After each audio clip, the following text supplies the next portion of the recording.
Jamais sans la grâce, une dévotion matinale qui vous connecte à la pensée de Dieu et vous donne la provision du ciel au quotidien. Bonjour chers amis, chers internautes, chers téléspectateurs, nouvelle journée, nouvelle provision. Bienvenue dans cette dernière dévotion de cette semaine. Ce fut vraiment un plaisir de passer ces quelques minutes chaque matin avec vous dans cette dévotion matinale. En tout cas, Père, nous te bénissons. Merci. Parce que comme on le disait en début de cette semaine, c'est une semaine que tu as commencé avec puissance. Et ce matin, nous pouvons témoigner que tu vas la terminer avec gloire. Tout comme tu as commencé ce mois avec puissance et tu vas l'achever dans ta gloire.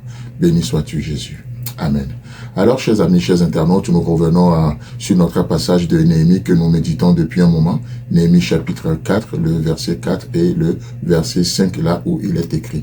Écoute, ô notre Dieu, comme nous sommes méprisés. Fais retomber leurs insultes sur leur tête et livre-les au pillage sur une terre où ils soient captifs.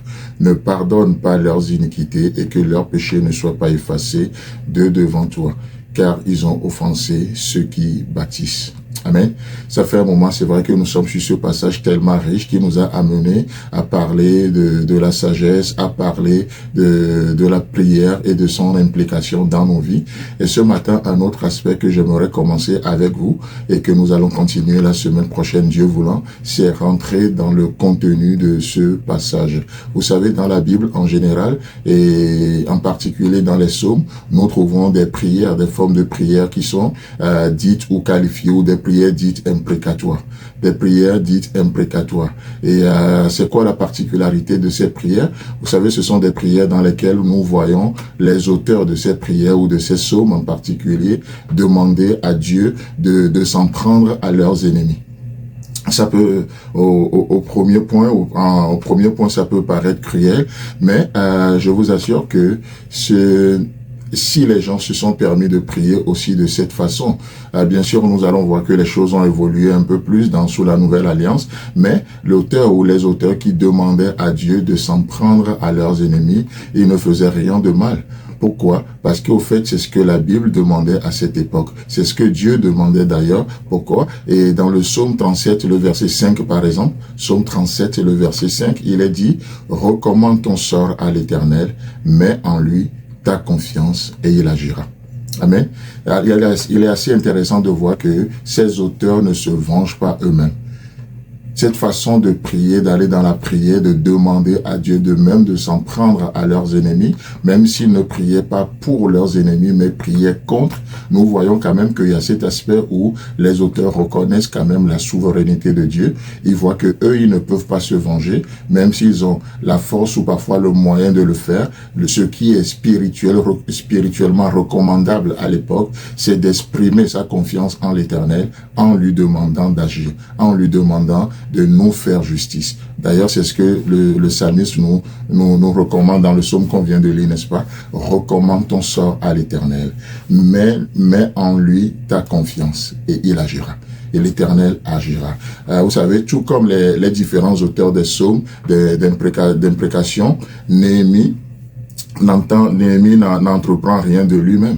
Néhémie ne se fait pas justice lui-même, bien que ses ennemis, Sanballat, Geshem et Tobija, vont les menacer, vont se moquer d'eux, vont utiliser de violence et plein de stratégies qu'ils vont utiliser. Nous voyons que Néhémie, 8 fois de suite, Néhémie va faire recours à la prière pour que cette construction puisse aller jusqu'au bout, se remettre à l'Éternel, Et Néhémie n'entreprend rien de lui-même contre ses adversaires. Voyez-vous, il se contente d'appeler Dieu à l'aide. Et c'est ça la prière, d'appeler Dieu à l'aide, lui demandant de faire justice, parce que Dieu l'a promis. N'est-ce pas? Et en agissant ainsi, Néhémie ne fait que suivre les prescriptions de la loi de Moïse, cette loi dans laquelle Dieu a déjà prononcé un jugement contre les ennemis de son peuple. Dieu a déjà prononcé des jugements contre les ennemis de son peuple. Et Néhémie ne fait que recourir à Dieu. Néhémie ne fait que éveiller la mémoire de notre Seigneur, si vous permettez cette expression. Ça ne vient pas de moi, c'est quelqu'un aussi qui a utilisé, Dieu lui-même a utilisé ça dans la Bible, n'est-ce pas? Éveille ma mémoire, parle-toi toi-même pour te justifier. C'est ce qu'il va dire à Job. Donc, Néhémie va éveiller la mémoire de l'Éternel. L'Éternel, tu as prononcé un jugement contre les ennemis de ton peuple. alors voici nos ennemis qui nous envahissent, voici nos ennemis qui nous intimident. Seigneur, fais-nous justice, fais comme tu as dit.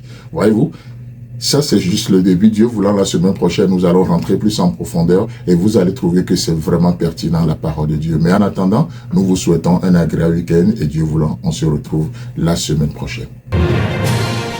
Si vous avez aimé cette émission, parlez-en à vos amis. Parlez-leur du message de la grâce et de ce qu'il fait dans vos vies.